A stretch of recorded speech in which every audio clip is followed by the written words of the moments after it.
dilated up to 32 French, sometimes in a single procedure or in a step-up approach where the radiologist puts it sequentially increasing the size. Now, a couple of things. This is not a purely US technique as you all are aware, but I thought we will be showing this because not a commonly performed technique. And we had this patient with us, so we thought we'll use this opportunity to discuss and demonstrate this particular technique. I will only tell you the policy and the logistics of this technique. One interesting part you may be seeing that I'm sitting on a high chair. Let me tell you, when I visited China some time back, I found that most of them perform endoscopies sitting. Even they do poems sitting and they're very comfortable. I have not done any ARCP in the last 2 years standing. So it is possible, and I don't remember that in any case I had to stand up because cannulation was difficult or any problem.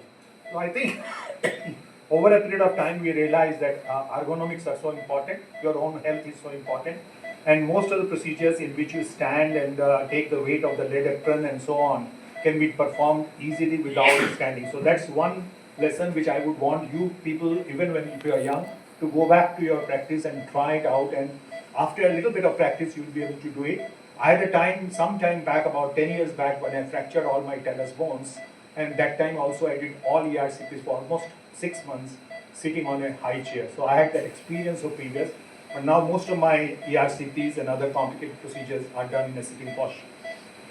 So here you can see a 32 French catheter has been already placed. So I'm going to show you how we do this technique. So I'll be disconnecting this, if the camera can focus on this, and I usually evaluate the tract by putting a pediatric endoscope, but it is not an essential component. So you'll see that this is easy because it is going through the tract. Can we have the endoscopy image?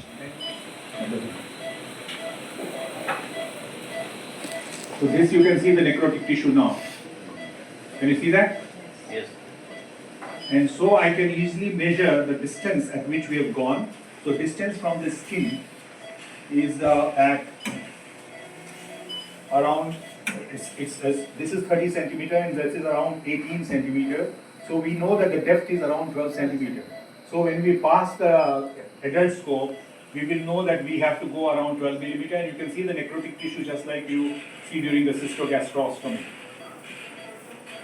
So after I have done the procedure, for all the in and out movements you should do, but then we have to look at the cost of the procedure, which increases because the metal stent would cost about $800 US. So we usually don't use it, but of course it's a good move to do. But I usually don't like to keep the metal stent in between the procedures. I agree. I mean, we don't have a 36 millimeter extent too, though. It's too long. As you can see, I'm entering the sinus tract and I have released the tissue. Then this must be familiar to all those snare. Snare is my usual procedure technique which I use. Okay. Then if you dilate with CR. Yes, we dilate with CR. Now in this case, this is the second session this patient is having. We had put some hydrogen peroxide last time, which was about 5 days back.